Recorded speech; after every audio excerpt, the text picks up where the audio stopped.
మీరు వరిని సాగు చేసేటువంటి రైతుల ఈ మధ్య కాలంలో మన వ్యవసాయ విశ్వవిద్యాలయం నుంచి 6 రకాలను విడుదల చేశారని మీకు తెలుసా? తెలుసుకోకపోతే ఈ వీడియో మీకోసమే. ముఖ్యంగా కొత్తగా విడుదలైన 6 రకాల గురించి తెలుసుకునే ముందు మన ఛానల్ని సబ్స్క్రైబ్ చేసుకోండి.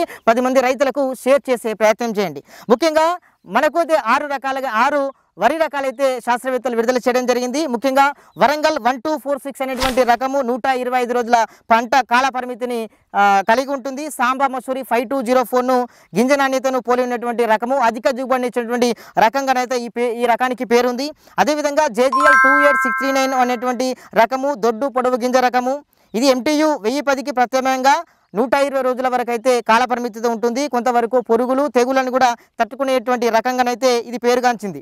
అదేవిధంగా మూడవది JGL 33124 అనేటువంటి రకము. ఇది 120 రోజుల కాల పరిమితి, BPT సన్నగింజ నాణ్యత స్వల్పకాలిక రకంగానైతే పేరు పొందింది, ఆదరణ పొందినటువంటి రకంగానైతే పేరు పొందింది.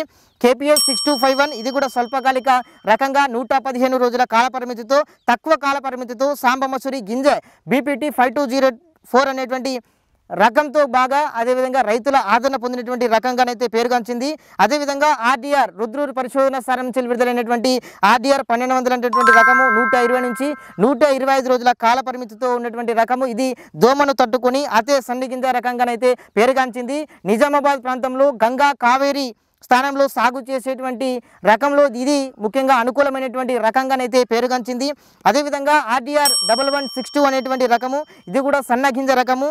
జై శ్రీరామ్ HMT సోనా RNR గింజను పోలి ఉండి స్వల్పకాలిక గంగా కావేరి స్థానంలో కూడా ఈ యొక్క రకాన్ని సాగు చేసుకునేటువంటి అవకాశం అయితే ఉంటుంది.